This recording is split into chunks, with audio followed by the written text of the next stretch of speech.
Do you know that your level of success depends on your level of self-care? Well, welcome to Supercharged Sunday with me, Emily McHugh, your Supercharged host and business coach. And today, we will supercharge your life with Allison Borstad, life design coach, who will share tips and insights on why your level of self-care dictates your level of success. Welcome, Allison. So happy to have you.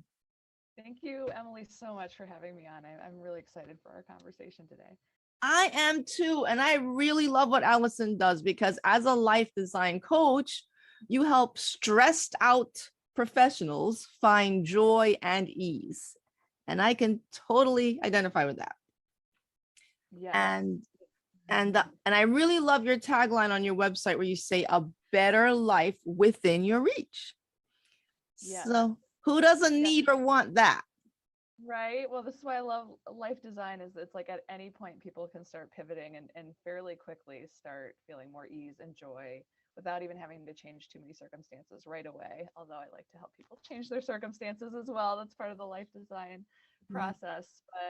But yeah, I think a lot of things are just kind of a mindset shift or a priority shift away. And I oftentimes see people go from like really stressed out to feeling way better even within like a month of just a handful of things. It can be easy, it can be easeful. So that's why I love doing this work. It's just like helping people who are already, like killing it in some ways in terms of maybe like really successful traditionally in some ways or kind of at the top of their field, experts, go-to people, really helpful people that are still at the end of the day feeling really depleted. So then it's kind of like, what's it Absolutely. all for? So I love helping just like wonderful helpers, healers, teachers, people who are doing wonderful work in the world, like really put that attention back on themselves as well and like just experience a lush and joyful, easeful life. I mean, I I feel love like that. Lush we could is all be good.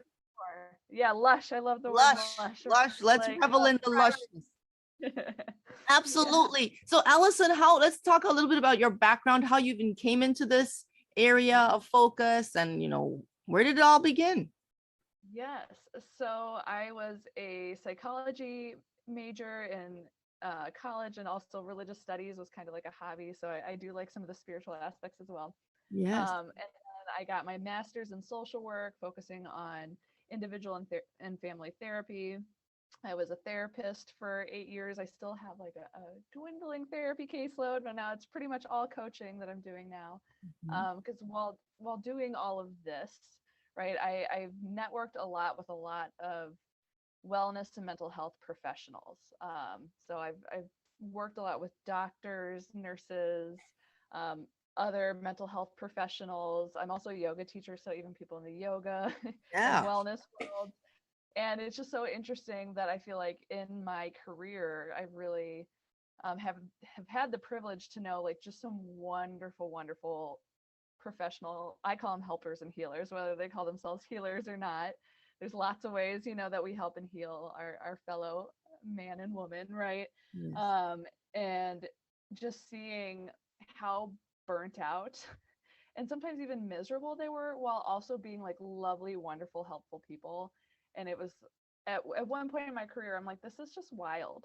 Like the level of burnout and even the level of burnout in myself a good like 6 years ago, I was like completely burnt out, doing important work with kids in a juvenile detention center, like doing really intensive therapy with people. But I was feeling the effects too of the lack of self-care and not even knowing what self-care was, being like, I painted my fingers today and I took a bath and like I'm still stressed out. I don't understand. Like, Mhm. aren't I doing it? Am I not doing it enough? And so that's also kind of part of the reason I started my business, self-care consulting, was to give myself an excuse to learn deeply, like, what does self-care mean?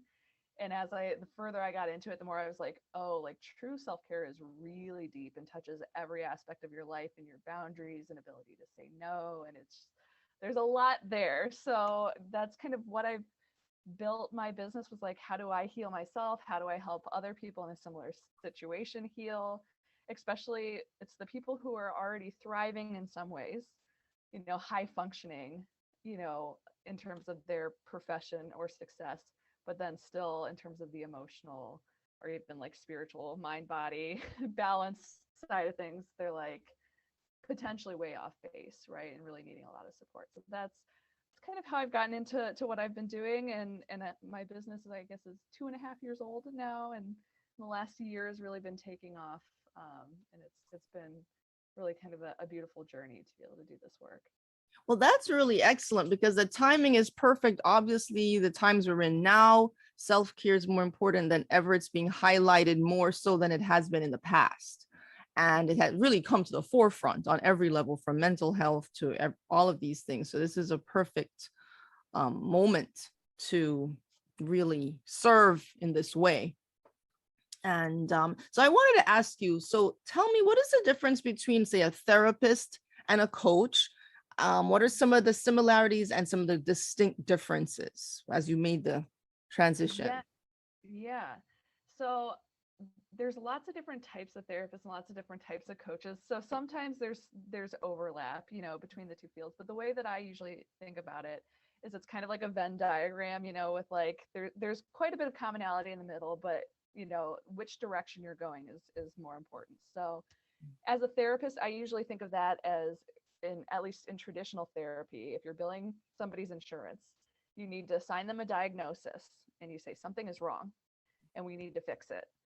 And basically you're looking at ways that people are not functioning optimally, and especially depending on why they're coming to therapy. Some people are like really not functioning optimally, and the idea is to get them up to just like a basic level of functioning. That's the kind of way that I think about therapy. Therapy is a beautiful thing too, by the way. I think everybody should go to therapy at some point, especially to heal, just like any past traumas. But there is a lot more focus on like, what is the problem and what are we fixing? Whereas with coaching, I think of it way more as like, whoever's coming into a coaching relationship with me, I'm like, first of all, we're not treating anxiety, depression, whatever. Even if you have it, we're not touching it. We are focused on what is it that you want to create? What is the life that you're wanting to step forward? And then it's like, we just systematically make a plan, see what obstacles are coming up, how can we get around the obstacles, but we're very goal oriented. And so as we're doing that, of course, the kind of part in the middle, it's very similar, between therapy and coaching, is we do really get into people's emotional world.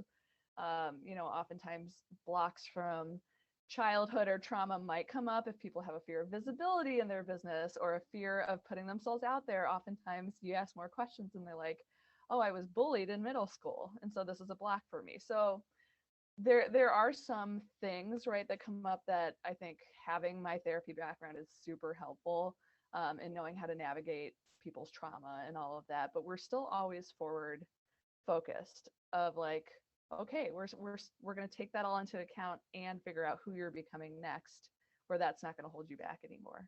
And we're evolving and stepping up. And so I think just the energy, the momentum, just the assumption that you are a fully empowered and healthy individual, and we're moving forward, that's what I think of as coaching.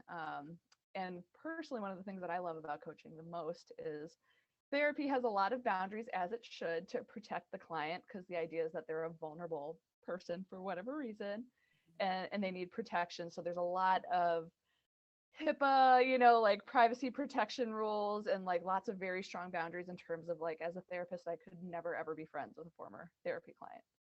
Could never like have a dual relationship, or like any of these things, even just in terms of like going to get coffee or whatever. With coaching, it's kind of like, oh, we're business colleagues.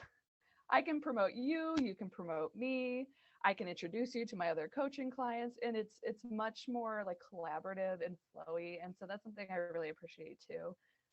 Because often in the therapy world, I was like, I'd have different clients where I'm like, I wish I could introduce these two people, but that would be wildly inappropriate, so I can't do that. Whereas with my coaching people, I'm like, here's each other's contacts. If you want to be friends, go for it. It's just a little bit, I think, more free, which I really appreciate at this stage of my life, like the freedom to collaborate and create together with my clients, and to have a more equal kind of playing field. That's a great distinction and very important too, because I often think that So, business coaching feels like therapy many times when you're working with your clients, because as entrepreneurs, we're often quite traumatized. We're traumatized by the experience and by what it entails. And so we, in normal terms, maybe we wouldn't call it trauma as you would in maybe more clinical terms, but in essence, it kind of is, especially when you burn out and you reach that stage of burnout. And that's the whole idea, to prevent that. So Allison, let's dive into this, because we need to know how to prevent and to self-care properly and do it the right way. So where do we start with the process?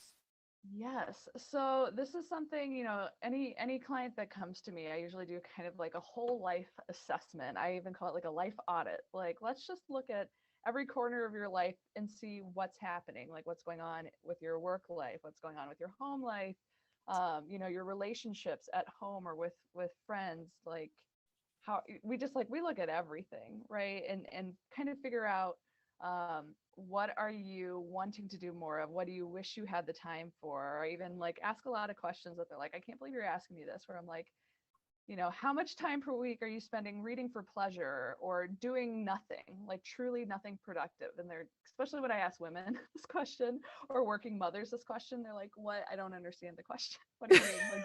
Like, and I'm like, yeah, like, are there any times where you were just simply sitting and being? And they're just like, what? It's kind of a foreign concept to a lot of people, right? So I like to kind of assess all of this and then kind of figure out where people feel like they need balance the most, or where they really feel like their needs aren't being met. Um, but this kind of comes into this this concept of like self-care dictating your level of success, if you want me to get right into that. Yes, Like, yes. And the word dictate is like kind of optimal in a way. It's like, you better do this. You need yeah. to do this. It's not a luxury anymore. Yes, yes. So this is something, as I'm working more and more with entrepreneurs at kind of all stages, I like to mostly focus on people who are starting out, but I also have a handful of entrepreneurs that I'm working with that actually have gotten to a pretty high level of success. Like maybe they have a private practice that they're running, and it's like there's a lot going on, but then they're getting really burnt out because it's like kind of too much. And so I usually also like to have them look at the Maslow's hierarchy of needs and kind of do a self-assessment there. And this is something that I even look at for myself weekly. And a lot of people are familiar with this, especially if you have any kind of mental health, therapy, psychology background. However, I still think we should look at this every week, really, to figure out where we're at. But so let me screen share real quick for anyone who this is kind of a new thing for. But basically, Maslow's hierarchy of needs talks about how we have like this foundation that we really need to respect in terms of people's like psyche. So this is something that is taught to all budding therapists, to explain like, if your client is hungry or homeless, you can't work on their like relationship or belongingness needs. Like, it's just silly. You really would have to approach all of the basic needs. You would have to get them stabilized, make sure that they have, a home, that they're safe. If someone's in an abusive relationship, it's hard to really talk about someone's career path, right? Because they're not safe. So when this is applied in a therapy environment, it's like you kind of have to um, go through all of these things almost in order before you can go into the higher level order things. And this is something that can fully be applied to entrepreneurs as well. I think it's really interesting. Anytime you are forging out on your own, being innovative, doing something new, all of that is up here in this like purple self actualization triangle, where you are like achieving your full potential, you're like creating, you are mastering new techniques. Like, all of this is very high level stuff, and I can tell you there are so many entrepreneurs that I know that are trying to do this while also not sleeping, Hmm. not eating well, not resting their body, like not, maybe they're neglecting some of their like relational needs, right? Or even some of these esteem needs, right? There might be some major um internal like mindset blocks and that kind of thing that's really kind of shooting them in the foot without them realizing. So they might be like putting a lot of energy up here first, but oftentimes if there are like significant holes in this pyramid here, it's going to show up in lack of clients, lack of success, lack of income. Like oftentimes people can be quote unquote doing all the right things in their business, but if their energy behind it isn't in a really good place, people can like really pick up on the subtleties of someone's energy. So if you seem tired or sad or unstable or anything, even a hint of that in your energy, it does come through and potential clients can pick up on it. And so oftentimes people will come to me like, I'm doing all the things. Why isn't it working? Right? Like I have all of these cool freebies and all these cool pathways and a really sophisticated kind of business system. And yet I feel like I'm not attracting the right people, or it's just not working out. And then oftentimes as we dig into this, we'll realize that there's a lot missing in terms of their own self-care. And then interestingly enough, the more that we prioritize things like rest and exercise and eating well and like some of the very basic stuff, all of a sudden it's almost like magic. Some of the clients will start pouring in. So that's where I really, really truly feel like the more that you are thriving as a human, especially as an entrepreneur or a successful business person, right? And whatever your field is, the more that you are personally thriving, the more you're going to invite other people in and be able to help them more deeply as well. So I really think it is so intricately linked. Excellent, excellent. This is very good. And I know this shows like the pyramid of how this is laid out, but these things can be off, as you say, off balance, and it doesn't stack up so neatly in our lives necessarily, but this shows how it should kind of look layered on anyway.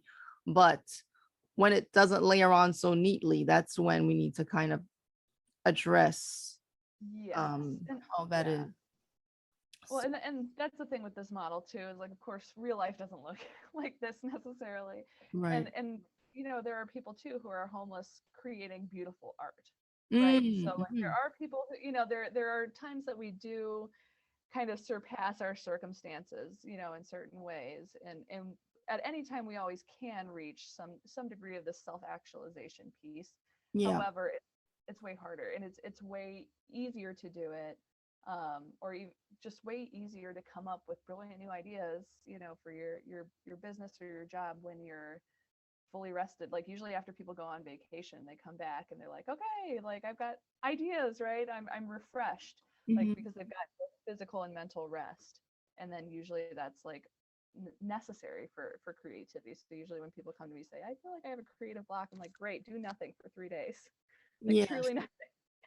Yeah. Right. And then see what happens. And usually the pendulum will start to swing back in the right direction. So this is where oftentimes when people are like, it's not working. What should I be doing more of? And I'm like, you need to be doing less, probably. Doing less. That's the key right there. Yeah. That is the key. Yeah. I'm like, don't do a webinar. You don't need a webinar right now, right? You need to go on vacation in the woods for 3 days, So Allison, can I bring you back on the screen for a moment? Okay, there we go. So we can so we can see you. Yes, yes, yes. So go to the woods for 3 days. How do they respond to that instruction? I mean, it's a bit countercultural, right? We have like such a hustle kind of culture in general, right? Of like work harder, or like, the harder you work, the more successful you'll be.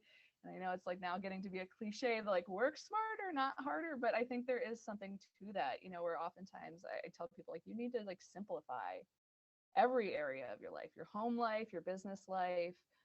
Just like, don't be doing all of the things, or scattering yourself too thin. Like figure out what it is that is super important to you and focus in on it, and under schedule yourself, right? And like do that 1 or 2 things like well.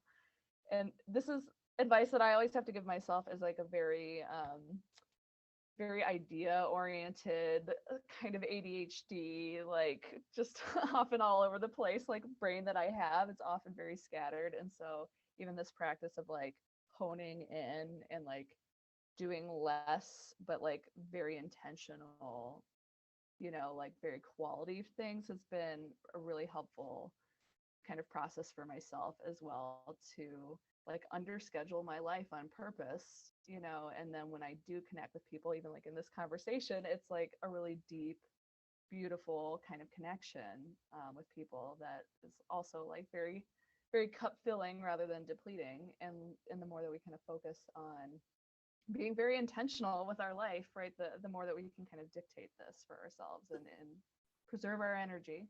Absolutely, the preservation of energy. So can you share some tips on how to go about under scheduling? How do we Yeah. put that into practice?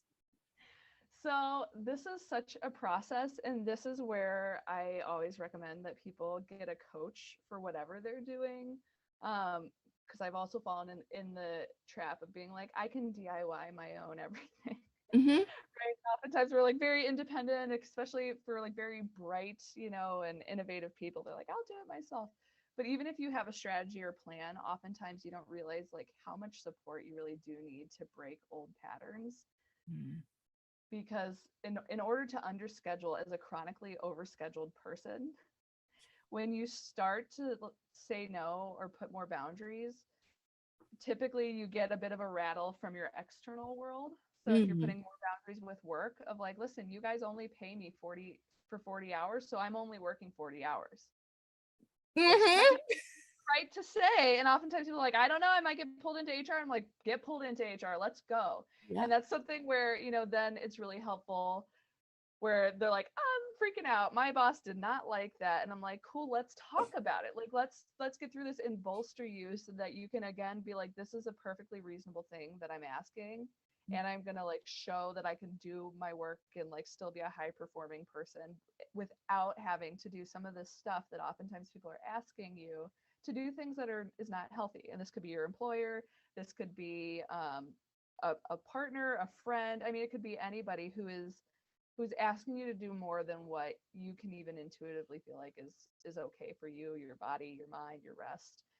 So being able to do that, to strongly say no to people, and some people will really push you on it, and it's good to have someone in your corner or many someone's in a community, Mhm. right, to be like, no, like hold your ground, so there's that. But then there's also actually a lot of it is our internal barriers that we have of like, well, I couldn't do that because then I would look lazy and blah blah blah, and I can't be like look lazy because then that'll mean I'm worthless and blah, and then we like get into it, and then all of a sudden we're both like, whoa, there's a lot in here, isn't there, like in terms of some of the internal mental blocks of like, why do I believe that my productivity equals my worth?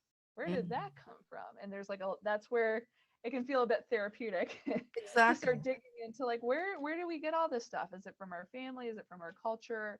Do we want to keep it, or do we want to just lovingly release that, be like, that's not what I'm doing anymore, I'm too grown for this. I want to do something different. Because if you don't put that line in the sand, draw the line in the sand, people will take as much advantage of you as they can. That is how our human nature, I think, tends to be. We kind of want it our way. So you have to really make it clear what you need to Yes. be at peace with yourself and to function optimally. I think that is absolutely priceless advice. This whole under scheduling thing, because that's one thing that I have been putting into practice, or is trying to start putting more into practice, because we're always like, oh, what one more thing can I squeeze in? And you need that buffer zone. Mm-hmm. You need the buffer of time and so on. So how do people, as you say, it takes a while maybe for them to get used to changing the mindset shift? What often accounts for that shift to take place? Like, is there some specific thing that tends to happen and like, now they see the light or are willing to change? Yes. Yeah. So I think it's like at the exact same time we work on the mindset and the behavior, because it kind of, they both push you, in the correct direction. And it's kind of, it's very unbalanced if you don't have both, right? And so the mindset piece is like, this is what I want and I'm fully getting behind, I'm allowed to go for it. Maybe I want to quit my job, maybe I want to start something new, maybe I want to go for a promotion, maybe I want to step up into an identity as an expert or thought leader, and that's kind of scary, right? But I'm going to get behind myself. So you first have to be like fully on board with Mm. whatever your plan is. And oftentimes we'll like set a plan for something on paper, but then in the back of our minds we're like, oh, I want to get fit or lose weight or whatever. But then when you dig in there, you're like, I don't want to work out or eat healthy. I don't want that. Right? So you got to like make sure you're fully primed, right? Where you're like, no, I'm fully behind this. And sometimes that takes a bit of conversation and figuring out priorities. So you get that piece, but then there's like the forward messy action. And you always have to have both, because just changing the mindset without changing your behavior, it's not going to change the circumstances around you. So then you have to start embodying it. And if it's something that's really out of your comfort zone, which a lot of times for a lot of my people it is, especially a lot of the therapists or other helping professions that I work with, a lot of times people pleasing is like a really common thing. I want to help everybody. and I just can't say no, and people tug on my heartstrings, and Kiss of like death.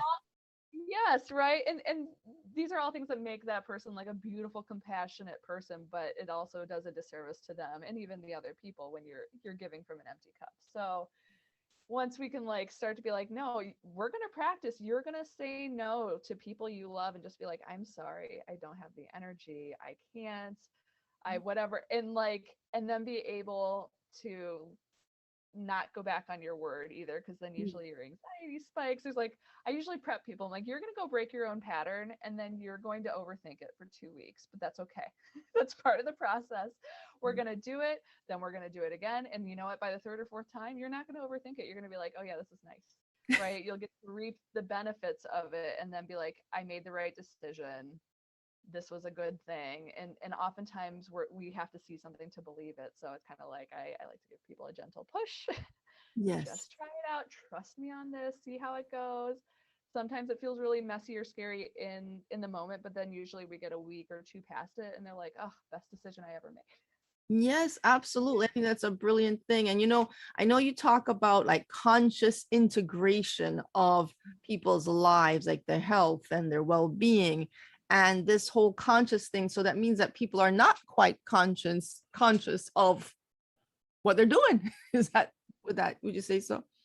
Yeah. I mean, I think we're all just so overbooked and stressed out that it's kind of like we wake up every day and it's like, oh my gosh, the like hamster wheel is already going.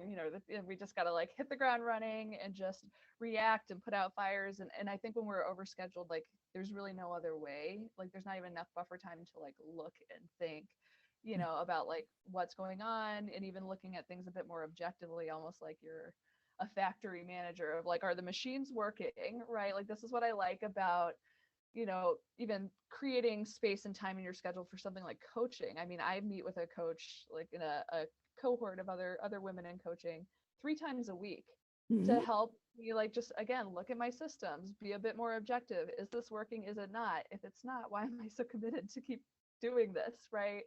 And so it's really helpful to kind of look at things a bit more objectively and then figure out like, yeah, I think I need to slow down. But unless you intentionally stop and look, you're just going to be on autopilot just by nature. It's just how our brains are. So you have to schedule it in the time to kind of like stop, assess, is it working, is it not, do I need to pivot? And unless you do that, you're just going to keep doing what you're doing and letting life tell you what you're doing, or let other people tell you what you're doing So do versus you versus yourself? Yes. So do you include, I know you also teach yoga. So do you include that in your coaching practice as well when you work with your clients, like how they're doing their breathing? Because we recently had a wonderful guest here in Supercharged Sunday, Brianna Nielsen. She's also a yoga teacher, and she was sharing with us about the Ujjayi breath and how to do all of that. So do you include that with as a part of your working with your clients? Yes. Yeah. I mean, mostly for my clients who are already into yoga, where they already have that basis. And for whatever reason, a lot of the people coming to me are already yogis. So it's nice. We can kind of talk in that language. So yeah, definitely like breathing, managing your central nervous system, body awareness are all things that I bring in. And especially in terms of making decisions with your body rather than your mind is What something does that that I mean? all my clients. What does that mean? Yeah. So this is like tuning into intuition and gut feelings, essentially. Most people's intuition and are extremely wise. You don't have to be some kind of like psychic medium or whatever to have like a strong intuition. Like this is something that's taught to us kind of in Psych 101 too, that that 80% of communication is nonverbal, right? So if someone walks in the room and you get a weird feeling about them, even though they're saying all the right things, right? Like we are just like very observant beings, right? We can pick up on lots of things that are going on, right? So trusting the part, like when your body is giving you any kind of a signal, trusting that and not necessarily gaslighting what our body is doing. This is something really common with anxiety. I have a lot of people who come to me initially for anxiety, and then we like as we start talking, I'm like, huh, your anxiety is only bad in these situations where things are really not right. Mm. Maybe, you know, your body is telling you, just rejecting this whole situation of like, no, this person, this boss, this job is a no for me. And the interesting thing is oftentimes when they like remove that circumstance, all of a sudden they're like, my anxiety poofed overnight. I thought something was wrong with my body. And I'm like, maybe your body is just yelling at you, let's get out of here. And there's wisdom there. So that's on like a much, I guess, more like acute scale, but this is something that I have people do even for like making big decisions, becoming more decisive, not overthinking. We just kind of like drop into the body, and it's like, how do you feel when you imagine going, you know, like taking that job? Do you feel like more constricted or more open? Right? Are you like wincing, protecting anyway? Right? Okay, what if we go with this option instead? How do you feel? Even if this is the less convenient option or the less smart on paper option, and they're like, oh, I just feel like my heart is opening, and I feel, you know, like they're like, I feel like, oh, I just want to like open my arms, right? And they'll be like, but that job, you know, they offer $20,000 more, and this one doesn't, right? But like this, like and I'm like, trust that every time, because there's wisdom, and usually when people start trusting what their body is telling them, then that's where they get like serendipity and synchronicities, and it almost starts feeling magical. But I do think there's a lot of wisdom that we pick up on other ways other than just our very cerebral processing. Like there's a lot to us. That is amazing. Allison, this is wonderful. I know I could probably talk to you all day on this topic, but tell us how people can find you and tap into more of this wonderfulness that you offer. Where Yes. can they find you?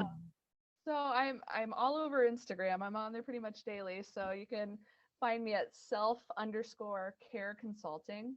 Mhm. So I post video tips all the time to just help people step into authenticity and ease and flow. My goal for everyone as they're going for any big goal, whatever it is, you know, usually when people come to me, they're like, I want to do this. So, you know, they have some pretty ambitious goals. My thing for everyone is for them to feel like ease, peace, joy, groundedness, authenticity while they're doing hard things. So they also might be feeling anxious and some of these other things as they're pushing out of their comfort zone, but we're always like working in like joy and fun and rest in there so that you can actually really enjoy the journey truly while you're going wherever you're going. So yeah, right now I'm mostly just working one-to-one coaching with people. Eventually I will have like a group that I'll be starting most likely in the new year. But people are welcome to follow or DM or whatever if they want to talk further. Excellent. So we're going to definitely link to you, have all the links where people can find you. But Allison, I just want to thank you so much for all the wonderful things you shared today. And I know as we kind of wind down, if there's a book that you could recommend that people would read to kind of work on their mindset, do you have a book you could recommend to us? Yes, I really love We All Should Be Millionaires for anyone who is thinking about starting their own side hustle or business. You know, the book talks about money, but what it's really about is really honoring yourself and empowering yourself and setting boundaries. And it's just like a really wonderfully written book. And I love the author Rachel Rogers, who she's got a very strong mission and theory that she's like, I want more women and people of color like just thriving and making a ton of money, because that's the only way that we're going to change the world for the better and invest in the right things and heal, you know, our world in a way that's really powerful. And so she's kind of about the ultimate empowerment of women and people of color especially. And so I love her mission.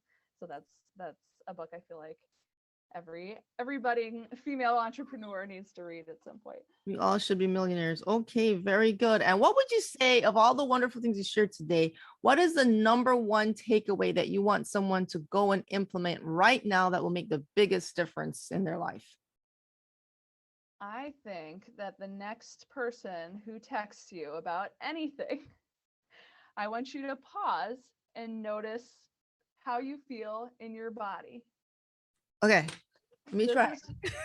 Yeah, right. This is a really interesting thing. This is just a very basic way to start tuning into like focusing on what your needs are, because it could even be your best friend that's texting you to hang out, your friend that you adore. And if you're like, oh, right, if this is your first reaction, a lot of times people have an initial reaction that's your body telling you what you need. But then they're like, no, I'm good. Okay, yeah, sure, yeah, okay, whatever, I'll come meet you, right? As long as like nothing, no crisis or whatever. But I want people to start to like notice, like, how do you actually feel when you're not telling yourself what you should be doing, and to start to tune into that. And so, and it can go either way. You might have someone text you and your heart sings and you're like, yes, they texted me. Woo, let's go now, right? Like I got all this energy, let's go. And to heed that as well, like whatever it is, whether you need to go forward or pull back, oftentimes your split second first reaction to anything, email, text, someone saying something to you, I always want people to go with that first split reaction and just notice what's going on there. You don't necessarily have to heed it, but just start to notice that. And I think that's the best starting point for people building up a bit of self-trust, intuition, and like deeper wisdom of like, what do I really need to be doing versus what I think I should be doing. That is a nice what was the last part you just said? Oh, it's just a nice place to start. That's a superb place to start. And I think that's great wisdom. And it reminds me of what my mom would always say. She would say, go with your first answer. Like you're taking a test and you're should I do this? Always go with the first answer. So that is excellent, excellent advice. Well, Allison, I can't thank you enough. And I just want to again invite people to visit your website, which would be tell us your website again, and we'll have it in www.self-careconsulting.com. Excellent. And we'll have the link in the notes. And I invite people to subscribe, like, comment with this wonderful message that was shared with us today here on my YouTube channel, on Facebook. Share it with your friends. Invite them to listen to these pearls and these gems. And also I invite you all for our Supercharged Mastermind Retreat, which happens the fourth Thursday of each month, coming up soon. October 21st is the next one.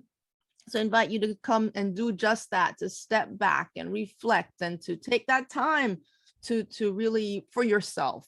And that makes you so much better in business. I can't agree with Allison more in everything she shared today.